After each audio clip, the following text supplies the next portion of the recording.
Hey guys, how's it going? Andrew here, Enough Said Cards, and I hope everyone had a wonderful holiday week. Um, I worked midnights all week, which wasn't the best, but I had a nice week anyway, and was able to be home during the day with the kids.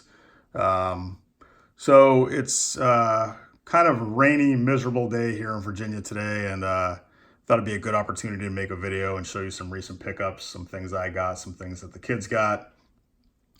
And last week I went to the Blowout store, which is actually called the Fantastic Store. Guessing a lot of you are familiar with Blowout, but they actually have a store. It's in Chantilly, Virginia, about 15 minutes from my house. And I was talking with the guy there in the store, who's a really nice guy, and he told me about two events that they have there. One is that they have actually a card show in the store, um, which is pretty interesting. So I think I'm going to check that out. And then also they have a trade night the third Friday of every month. And I think I'm going to take the kids to this. I think it might be fun for them to try to trade with some other collectors. So I think we'll check that out. Anyhow, I mentioned to the guy that I'd been searching for Panini Prism basketball with no luck. Had gone to 6 or 7 Targets and Walmarts and had not found any. So they had it there in the store, and picked up a blaster box for each of the boys. And Charlie ended up pulling this Ja Morant green Prism, which is a pretty nice card. So was happy with that one. And while I was in the store, I actually bought a pack of Tribute, a single pack for myself. Ended up pulling this Jose Altuve, numbered out of 170. Thought that was a pretty nice card. Probably not worth how much I paid for the pack, but could have done worse, and it was fun. Um, so I also bought a box of Bowman's Best for Jack while I was there. I've watched a bunch of videos of people opening Bowman's Best and think it's a really nice looking product. Bought a box of it last year and was happy with it. We weren't really hopeful about getting good autographs. You get 4 autographs in the box, but a lot of them it seems like are rookies, guys that I just had never heard of. But Jack ended up doing really well, and he pulled this Keston Hura green, numbered out of 99, which was a really nice hit. And then he also got an Altuve auto. So we were happy with those. The other 2 autographs he got were guys we had not heard of. Let's see. The kids also opened a couple just single packs of Topps Update. And Jack pulled this Will Smith. This is apparently a super short print, which I never would have even realized, but Jack knew. And these are selling for $30 plus on eBay. So not a bad hit out of just a single pack.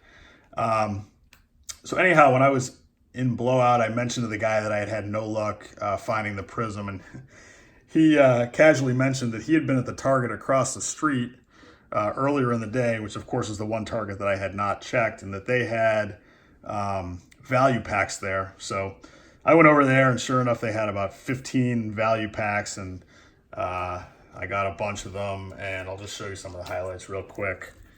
Got this PJ Washington green, Darius Garland. Did get one Zion. This is just a base rookie, but was happy to get that one. DeAndre Hunter, green, and just a few others. RJ Barrett. This is a instant impact. Nice looking card. And Darius Basley. This is a silver Prism. All right, so that's it for the modern cards. I have one pre-war card that I wanted to show you. And I picked this up. This is a 1933 Buttercream Jimmy Fox card, R306. And this is a SGC4. And I've been kind of on a little Jimmy Fox kick recently. I was up late last night, bidding in the Sterling auction, trying to win a Jimmy Fox rookie card, which is a 1926 to 29 exhibit postcard back. And got outbid, went too high. But I was happy to find this one. And this popped up on eBay last week. And I was actually, or about a week and a half ago, I was actually kind of shocked to see it because it's a pretty tough card.